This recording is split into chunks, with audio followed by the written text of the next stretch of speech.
Good morning students. तर last time आपण LCR series LCR circuit study करत होतो. तर याचं डेरिव्हेशन खूप इझी आहे. या डेरिव्हेशन मधून आपल्याला इम्पेडन्सचा फॉर्म्युला मिळणार आहे आणि फेज डिफरन्सचा देखील फॉर्म्युला मिळणार आहे. Consider a series LCR circuit in which inductor, capacitor and resistor are connected in series as shown in figure. Okay.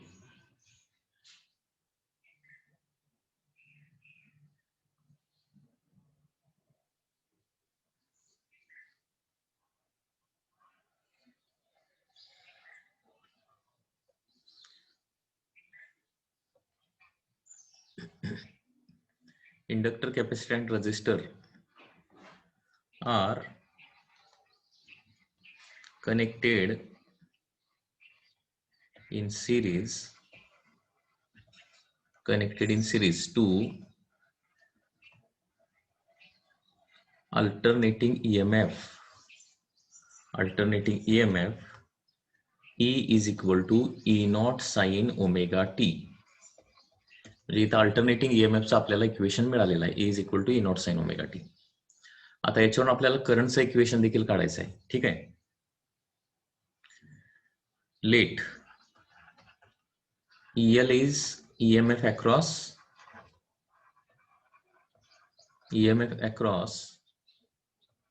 inductor.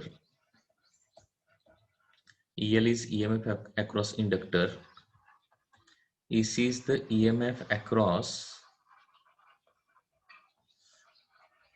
capacitor, and ER is equal to EMF across resistor. कारण हे series combination असल्यामुळे प्रत्येकाला काहीतरी EMF, different EMF जो आहे ना तो generate होणार आहे. EL is the EMF across inductor, EC is the EMF across capacitor, and ER is the EMF across the resistor. Okay, due to series combination, current through all the element will be same. इथं काय होणार आहे, due to series combination, काय होणार आहे, EMF across all elements,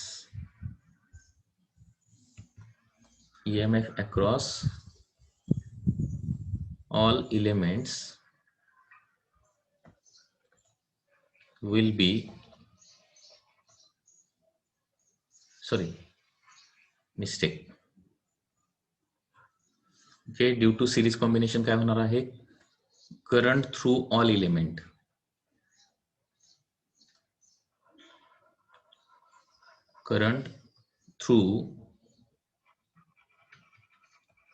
all elements will be same. Series कॉम्बिनेशनचं तुम्हाला माहिती आहे कॅरेक्टरिस्टिक, एका पाथला फक्त एकच करंट असतो आणि एका पाथला जेवढे एलिमेंट्स असतात त्यांच्यामधून सेम करंट पास होणार आहे. म्हणजे IL is equal to IC is equal to काय असणार आहे, IR असणार आहे. ठीक आहे. आता याच्यानंतर आपल्याला याच्या अगोदर प्युअर सर्किट आपण बघितलेले आहेत. प्युअर म्हणजे purely inductive, purely capacitive, purely resistive. तर प्युअरली रेझिस्टिव्ह सर्किटमध्ये कसं असतं बघा, in purely resistive circuit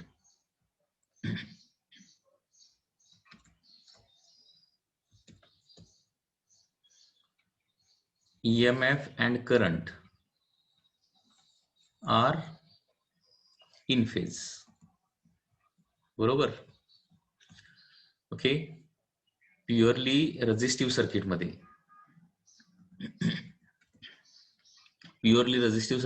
EMF आणि करंट हे इन फेज असतात. ठीक आहे. त्याच्यानंतर आपण नेक्स्ट बघितलंय इन प्युअरली इंडक्टिव्ह सर्किट,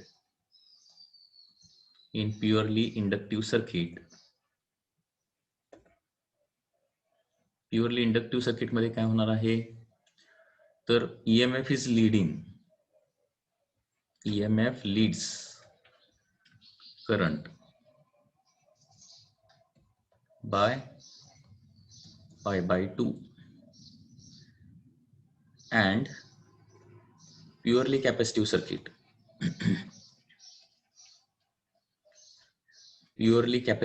मध्ये काय होतं, purely capacitive circuit, EMF lags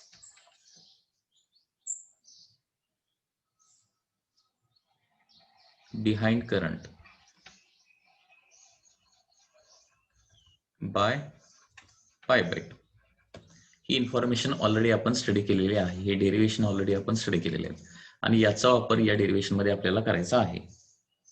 लक्षात येत आहे?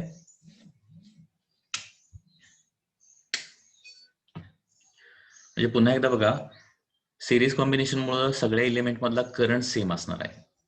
Okay, current will be same. त्याचबरोबर करंट आणि ईएमएफ मध्ये कसं रिलेशन असणार आहे, तर रेझिस्टिव्ह सर्किट मध्ये ईएमएफ आणि करंट हे इन फेज असतात. ओके, इंडक्टिव्ह सर्किट मध्ये EMF leads current by pi by 2 आणि कॅपॅसिटिव्ह सर्किट मध्ये EMF lag behind current by pi by 2. Okay, आता याची आपण एक फेजर डायग्राम ड्रॉ करूया. Phasor diagram.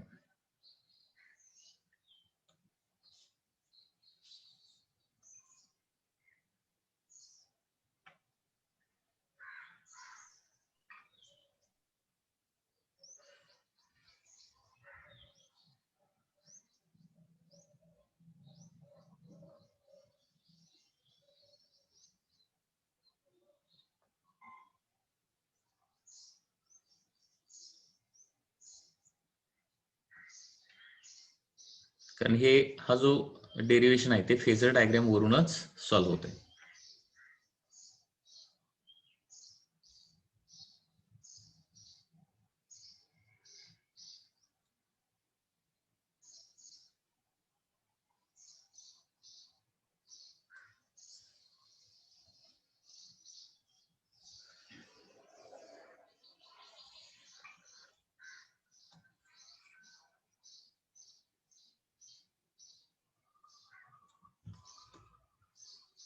याची फेजर डायग्राम कशी येणार बघा. So therefore phasor diagram is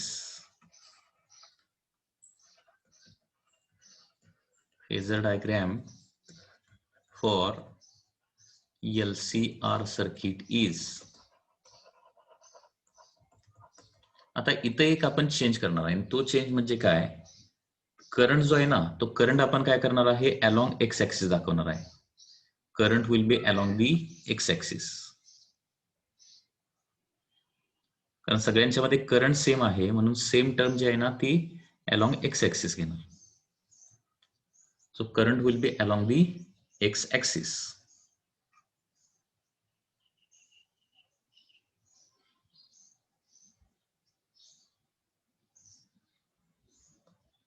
So this is the current I. Okay, this is x axis and this is the y axis. करंटचा जो रोटेटिंग वेक्टर आहे तो along x axis आपण दाखवणार आहे. त्याच्यानंतर ईएमएफ चे vector with respect to I आपल्याला दाखवायचे आहेत. आता प्युअरली रेझिस्टिव्ह सर्किट मध्ये काय असतं, ईएमएफ आणि करंट हे इन फेज असतात. बरोबर, ईएमएफ आणि करंट हे इन फेज असतात. त्याच्यामुळे ER आणि I जे आहे ते सेम डायरेक्शनच दाखवायला पाहिजेत आपल्याला. आता ER कसा येणार बघा, ER will be like this.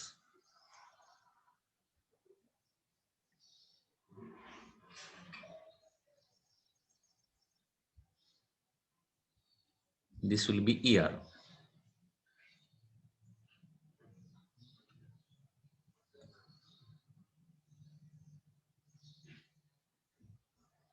EMF across the register. Okay, आता हे बरोबर आहे ना. EMF आणि करंट रेझिस्टिव्ह सर्किट म्हणजे EMF अक्रॉस रेझिस्टन्स आणि करंट दोन्ही सेम डायरेक्शन आहेत, कारण दोघेही इनफेज असतात म्हणून सेम डायरेक्शन काढलं.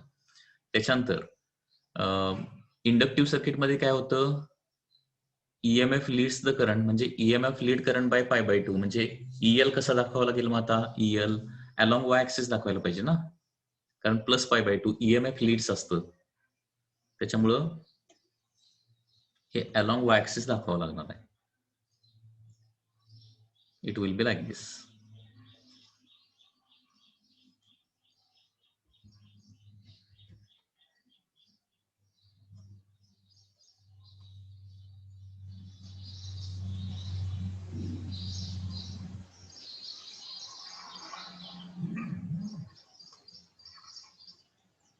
दिस will be EMF across the inductor. याला EL आपण म्हणणार.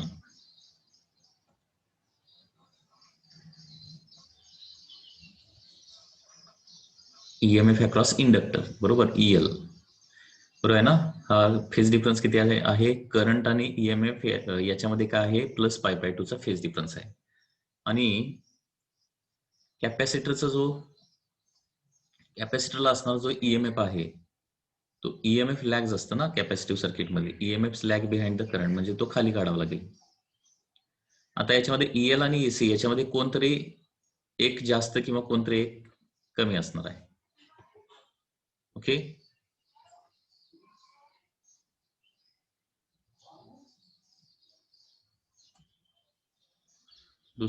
So this will be EMF across capacitor. हे का काढलं असं लक्षात आलं का बघा. तिन्ही ईएमएफ आपण एकाच फेजर डायग्राम मध्ये दाखवलेले आहेत. तिघांच्या मधला करंट सेम आहे त्याच्यामुळे करंटची डायरेक्शन तिघांची एकच येणार आहे. तिघांच्या मधला तिघे सिरीज कॉम्बिनेशन मध्ये आहेत बरोबर. त्याच्यामुळे तिघांच्या मधला करंट एकच येणार आहे दॅट इज I. हाच असणार आहे IL, IC आणि IR असणार आहे. ठीक आहे. आता ईएमएफ अक्रॉस रेझिस्टन्स आणि करंट हे इन फेज असतात बरोबर. आणि त्याच्यामुळे दोघांची डायरेक्शन सेम राहील. ER आणि I ची डायरेक्शन सेम. त्याच्यानंतर इंडक्टर मधला ईएमएफ काय असतो π/2 न पुढे असतो. करंटच्या पुढे असतो ईएमएफ अक्रॉस इंडक्टर. आणि π/2 न पुढे असल्यामुळे काय करावं लागेल तो वर दाखवावा लागेल. आणि कॅपॅसिटर मधला ईएमएफ काय असतो π/2 न पाठीमागे असतो. करंटच्या पाठीमागे असतो. मग करंटच्या पाठीमागे म्हणजे खाली दाखवावं लागेल. आता इथं तुम्हाला डायग्राम मध्ये दिसतं की EL - EC जे आहेत ना सॉरी EL आणि EC जे आहेत ना ते अपोजिट डायरेक्शन आहे. EL आणि EC अपोजिट डायरेक्शन असल्यामुळे काय होणार आहेत ते एकमेकाला कॅन्सल आउट करण्याचा प्रयत्न करणार आहेत. आता जो कोण लार्जर असेल तो काय होणार आहे तिथं शिल्लक राहणार आहे. म्हणजे EL आणि EC चा रिझल्टंट इथे किती येणार आहे EL - EC येणार आहे आणि तो आपल्याला इथे ड्रॉ करावा लागणार. रिझल्टंट बघा EL - EC.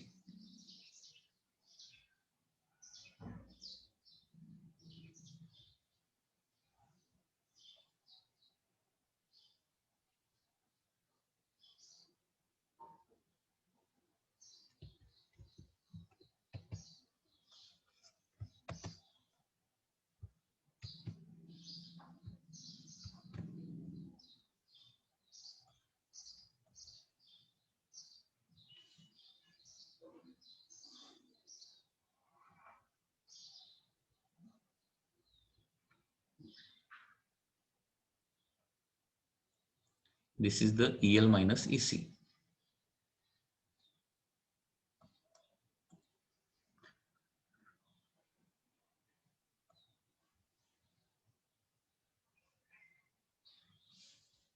तर इथून इथपर्यंत जे आहे ना ते काय आहे it is your EL - EC असणार आहे.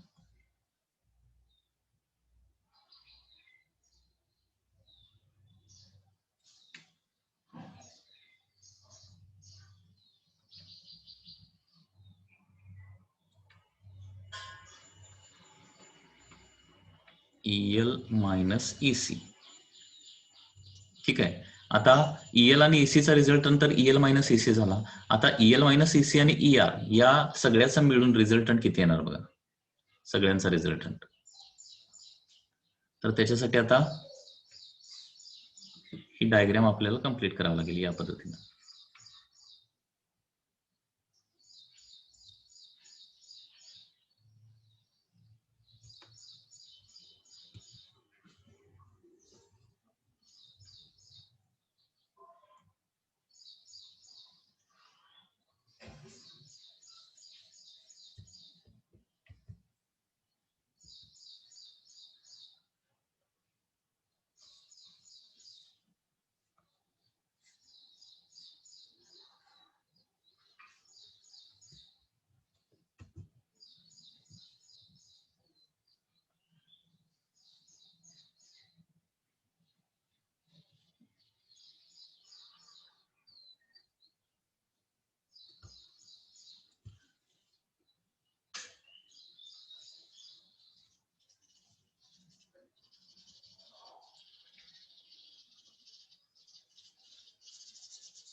आणि अशा प्रकारे EL, EC आणि ER या तिघांचा रिझल्टंट जो येणार आहे ना, तो या पद्धतीने येईल, तिघांचाही रिझल्टंट.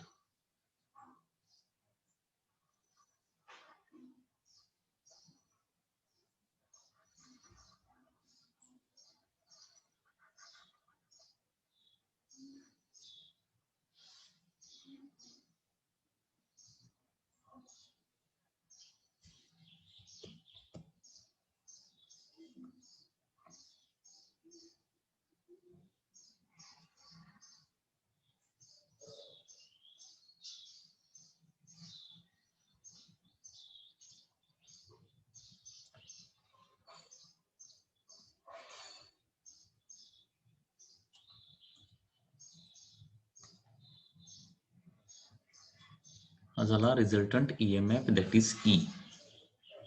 आता हा रिझल्टंट EMF कुणाचा आहे? EL मायनस EC आणि ER, म्हणजे EL, EC आणि ER तिघांचाही रिझल्टंट आहे. आणि हा EMF आणि करंट, आता EMF कुठं आहे बघा, थोडासा वर आहे, आणि करंट कुठं आहे? खाली आहे. त्याच्यामुळे हा काय असणार आहे? त्यांच्यामधला फेज डिफरन्स असणार आहे, दॅट इज फाय. ओके, त्यांच्यामधला फेज डिफरन्स किती असणार आहे? फाय हा त्यांच्यामधला फेज डिफरन्स असणार आहे. तर या पद्धतीने ही फेजर डायग्राम लक्षात आले का बघा, या पद्धतीने ही फेजर डायग्राम येणार आहे. Okay, so phasor diagram for pure LCR circuit is as shown in figure. Okay, आता इथं काय होणार बघा, फ्रॉम डायग्राम रिझल्टंट EMF चा फॉर्म्युला काय येणार बघा, from diagram resultant EMF, resultant EMF जो येणार आहे तो काय येणार बघा. आता बघा, हे हॉरिझॉन्टल साइड म्हणजे ER आहे आणि व्हर्टिकल साइड म्हणजे काय आहे? EL मायनस EC आहे, बरोबर. आणि इथं 90 डिग्री अँगल आहे. अँड देअरफॉर फ्रॉम डायग्राम आपण लिहू शकतो की E square is equal to ER square plus EL minus EC square, असं आपण लिहू शकतो. E square is equal to ER square plus EL minus EC square. हा फॉर्म्युला जो आहे ना तो खूप इम्पॉर्टंट आहे. किंवा रिझल्टंट EMF चा असा पण फॉर्म्युला लिहू शकतो, E is equal to square root of ER square plus EL minus EC bracket square. म्हणजे आपल्याला समजा रेझिस्टर, इंडक्टर आणि कॅपॅसिटर यांचे सेपरेट EMF दिलेले असतील तर संपूर्ण सिरीज LCR सर्किट मधला रिझल्टंट EMF काढण्यासाठी हा तुम्हाला फॉर्म्युला वापरावा लागेल. ठीक आहे, म्हणजे याच्यामध्ये कॅल्क्युलेशनचा पार्ट काय नाहीये, फेजर डायग्राम काढूनच तुम्हाला हे काय करायचं आहे, या पद्धतीनं प्रूव्ह करायचं आहे. तर हा एक खूप इम्पॉर्टंट फॉर्म्युला आहे, लक्षात घ्या. E is equal to square root of ER square plus EL minus EC bracket square.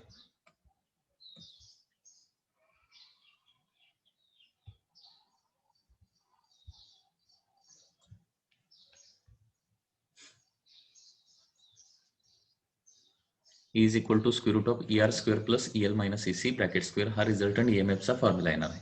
त्याचबरोबर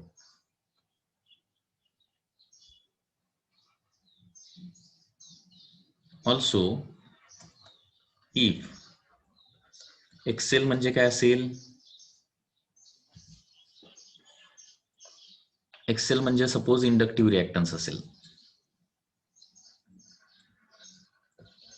इंडक्टिव्ह रिॲक्टन्स. ओके, त्याच्यानंतर XC म्हणजे काय असेल, कॅपॅसिटिव्ह रिॲक्टन्स, कॅपॅसिटिव्ह रिॲक्टन्स. त्याच्यानंतर R म्हणजे काय आहे, रेझिस्टन्स आहे. आणि Z म्हणजे काय, इम्पेडन्स. इम्पेडन्स म्हणजे काय, ऑलरेडी आपण स्टडी केलेला आहे. इम्पेडन्स, इम्पेडन्स म्हणजे काय, सगळ्यांनी मिळून प्रोड्यूस केलेलं combined opposition. Combined opposition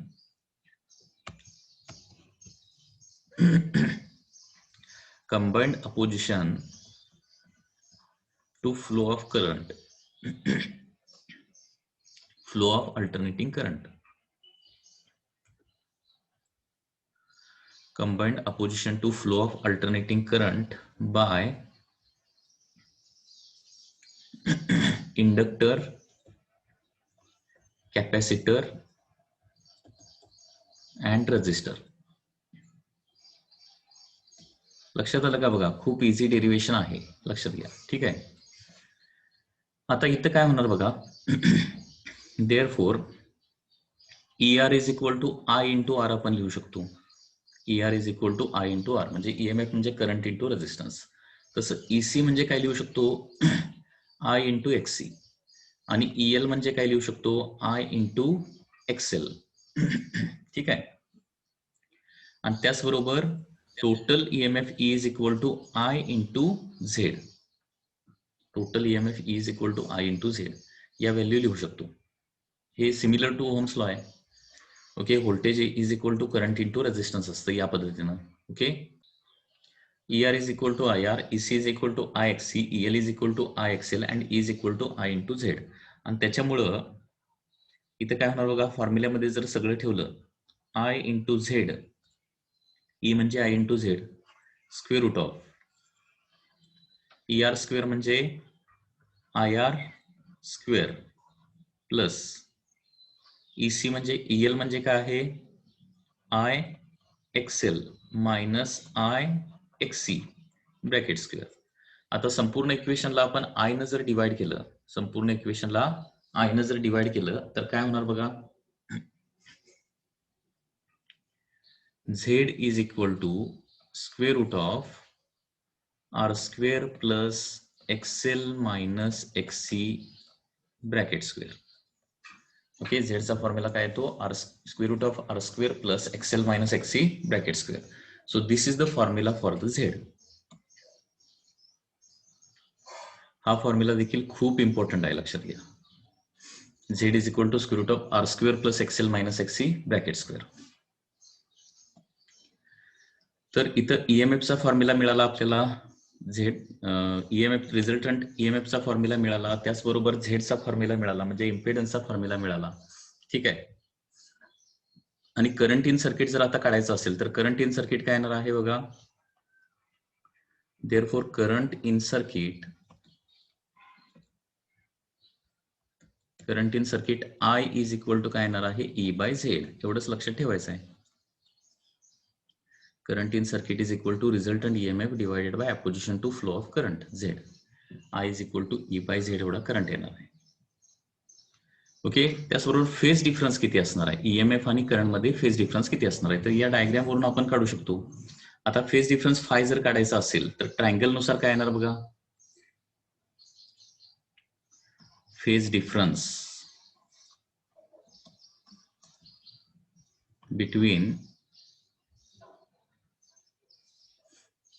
EMF and current, म्हणजे LCR सर्किट मध्ये फेज डिफरन्स किती असणार आहे.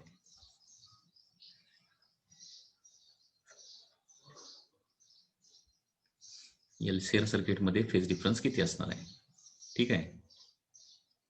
तर फॉर्म्युला कसा येणार बघा, phase difference between EMF and current, त्या डायग्राम नुसार साइन फाय, कॉस फाय आणि टॅन फाय असे 3 रिलेशन येऊ शकतात. कुठलंही रिलेशन तुम्ही वापरू शकताय. सुरुवात करूया टॅन फाय पासून. तर tan phi is equal to opposite side divided by adjacent side. Opposite side कुठली आहे बघा, EL मायनस EC आहे आणि ऍडजस्टंट साइड किती आहे, ER आहे. तर टॅन फाय फेज डिफरन्स काढण्यासाठी टॅन फाय तुम्ही रिलेशन वापरू शकताय. Tan phi is equal to EL minus EC divided by ER येणार आहे. आणि त्याचबरोबर EL म्हणजे काय आहे, IXL. EC म्हणजे काय आहे, IXC डिवायडेड बाय ER म्हणजे I इंटू R. त्याच्यामुळे याचा फॉर्म्युला असा पण होऊ शकतो, XL minus XC divided by R. Tan phi is equal to XL minus XC divided by R. Okay, त्याचबरोबर साइन फाय पण लिहू शकतो आपण.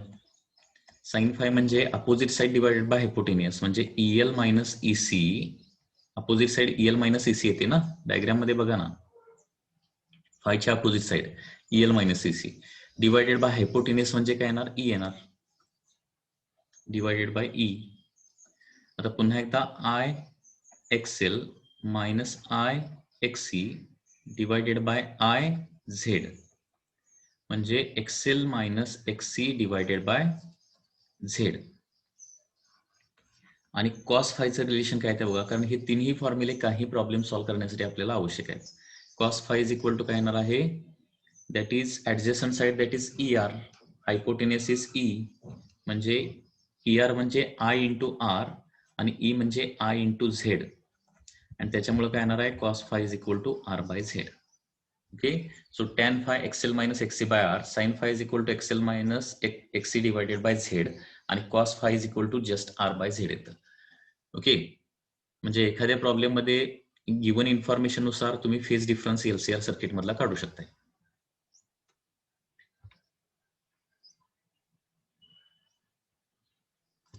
ओके,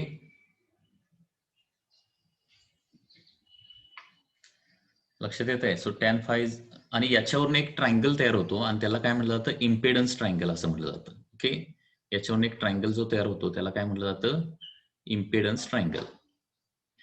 तर इम्पेडन्स ट्रायंगल काय बघा,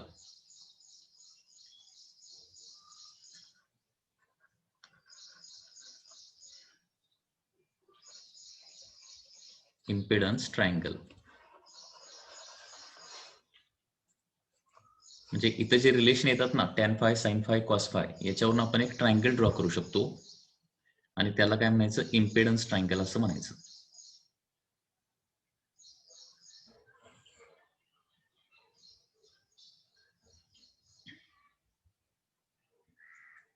तर हा इम्पेडन्स ट्रायंगल या पद्धतीने होऊ शकतो.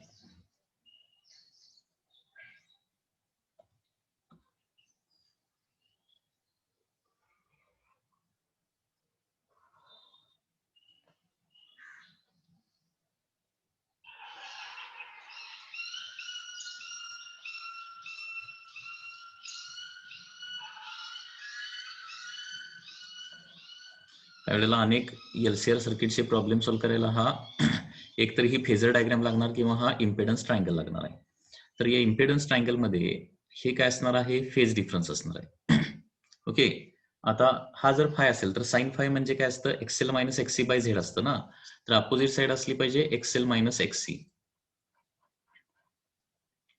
आणि हायपोटेनियस काय असला पाहिजे, झेड असला पाहिजे. Cos phi is equal to काय तर आर बाय झेड, म्हणजे ऍडजस्टंट साइड आर असली पाहिजे आणि हायपोटेनियस झेड असला पाहिजे. याला काय म्हटलं जातं, इम्पेडन्स ट्रायंगल असं म्हटलं जातं. Okay, so this is called as impedance triangle. Impedance triangle लक्षात आलं का बघा. तर इम्पेडन्स ट्रायंगल हा आपण फेज डिफरन्स काढण्यासाठी, झेड काढण्यासाठी किंवा XL मायनस XC वगैरे काढण्यासाठी वापरू शकतो. म्हणजे कुठलंही LCR सर्किट आलं तर एक तर इम्पेडन्स ट्रायंगल काढायचा किंवा ती फेजर डायग्राम काढायची आणि हे प्रॉब्लेम सॉल्व्ह करायचे. तर अशा प्रकारे सिरीज LCR सर्किटची कन्सेप्ट आहे. म्हणजे सिरीज LCR सर्किटमध्ये आपल्याला काही इम्पॉर्टंट फॉर्म्युले मिळालेले आहेत. कुठले कुठले इम्पॉर्टंट फॉर्म्युले, पहिला म्हणजे रिझल्टंट EMFचा फॉर्म्युला मिळाला, लक्षात घ्या. त्याच्यासाठी ही फेजर डायग्राम तेवढी व्यवस्थित लक्षात ठेवा. रिझल्टंट EMFचा फॉर्म्युला असतो square root of that is ER square plus EL minus EC bracket square. Okay, किंवा इम्पेडन्सचा फॉर्म्युला झेड येतो square root of R square plus XL minus XC square येणार. आणि फेज डिफरन्स साठी sine phi, cos phi, tan phi number of फॉर्म्युले मिळतात. तर cos फायचा फॉर्म्युला येतो R बाय झेड किंवा टॅन फायचा फॉर्म्युला येतो XL minus XC divided by R. हे काही इम्पॉर्टंट फॉर्म्युले आपल्याला मिळतात. त्याचबरोबर इम्पेडन्स ट्रायंगल देखील आपल्याला इथं मिळतो, लक्षात घ्या. ठीक आहे, आता हा फेज डिफरन्स बघा. आता या डायग्राम मध्ये सगळ्यात महत्वाची गोष्ट फेज डिफरन्स. फेज डिफरन्स किती आहे बघा, 0 डिग्री टू 90 डिग्रीच्या मध्ये आहे. आता लक्षात घ्या, इथं आपण ऍझ्युम काय केलंय की EL सर्किटमध्ये EL is greater than EC आहे असं ऍझ्युम केलंय. EL ग्रेटर दॅन EC जर असेल, म्हणजे EL ग्रेटर दॅन EC जर असेल तर काय असणार आहे, फेज डिफरन्स 0 टू 90 डिग्रीच्या मध्ये असणार. जर EC जास्त असतं आणि EL कमी असतं तर हे EL minus EC downward direction आलं असतं. त्या ठिकाणी फेज डिफरन्स किती आला असता, 0 टू मायनस 90च्या मध्ये आला असता. म्हणजे याच्यावरून तुम्हाला लक्षात येईल की LCR सर्किटमध्ये फेज डिफरन्स जो आहे तो मायनस π/2 पासून प्लस π/2 पर्यंत असतो. ठीक आहे, समजा असं झालं असतं EL EC दोघेही सेम झाले असते, EL आणि EC जर दोन्ही सेम मॅग्निट्यूडचे असते तर काय झालं असतं, मग EL मायनस EC 0 झालं असतं. त्या केसमध्ये फेज डिफरन्स काय झाला असता, 0 झाला असता. ओके,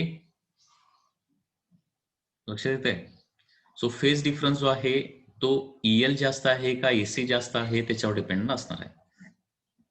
EL जास्त असेल तर हा हायपोटेनस जो ईचा हायपोटेनस जो आहे तो एक्स ऍक्सिसच्या वर येणार आणि फेज डिफरन्स 0 to 90च्या मध्ये येणार आहे. EC जास्त असता तर काय झालं असतं, हा हायपोटेनस जो आहे तो खाली आला असता आणि फेज डिफरन्स 0 to -90च्या मध्ये आला असता. बरोबर आहे ना. आणि EL EC दोन्ही सेम झाले असते तर फेज डिफरन्स 0 झाला असता.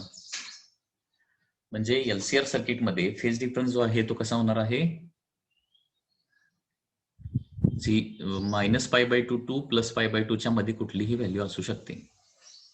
लक्षात घ्या. म्हणजे बघा फेज डिफरन्सच्या सगळ्या व्हॅल्यू या पद्धतीने लक्षात ठेवा. फेज डिफरन्स कोणामधला, EMF आणि करंट मधला. Phase difference between E and I. Okay, पहिलं आपण सगळे फेज डिफरन्स लिहूया. Purely resistive phase difference 0. Second, purely inductive phase difference +π/2 म्हणजे EMF leads current. Third, purely capacitive phase difference exactly -π/2. Fourth, LCR circuit जर असेल आणि त्याच्यामध्ये EL is greater than EC असेल तर फेज डिफरन्स किती येणार आहे, 0 to π/2 +π/2 च्या मध्ये येणार. ओके, LCR सर्किट असेल आणि जर EL is less than EC असेल तर फेज डिफरन्स काय असणार आहे, 0 to -π/2 यांच्या मध्ये असणार आहे. त्याच्यानंतर फक्त LR सर्किट असेल, LR सर्किट असेल तर बघा आता काय होणार, EC फक्त त्या सर्किटमध्ये नसणार आहे, बाकी सगळी phasor diagram as it is येणार आहे ना. हे बघा प्युअरली रेझिस्टिव्ह सर्किट, I आडवा काढला तर ER वर याच्या फेजर डायग्राम पण साईडला 90 डिग्री मधल्या फेजर डायग्राम काढतो.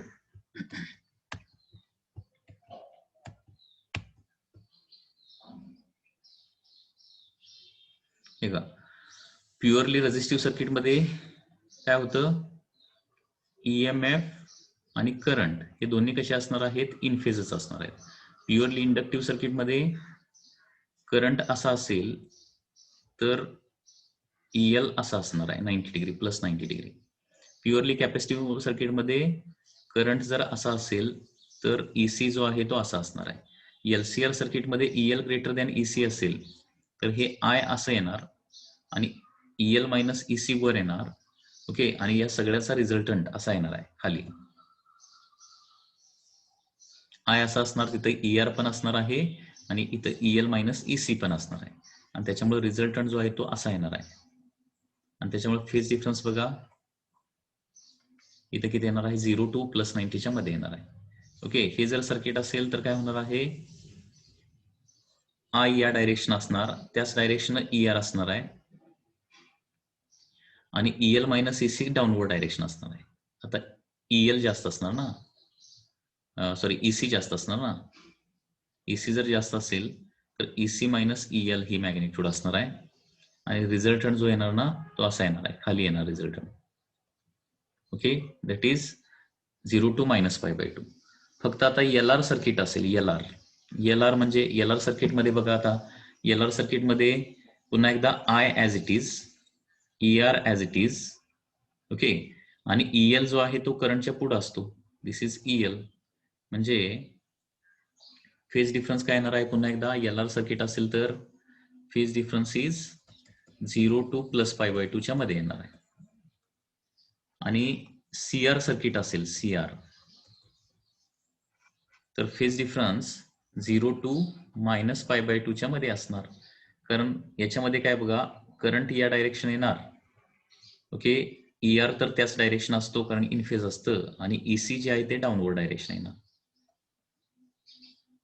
करंटच्या पाठीमागे EMF असतो आणि त्याच्यामुळे हा रिझल्टंट EMF आणि हा फेज डिफरन्स येणार आहे.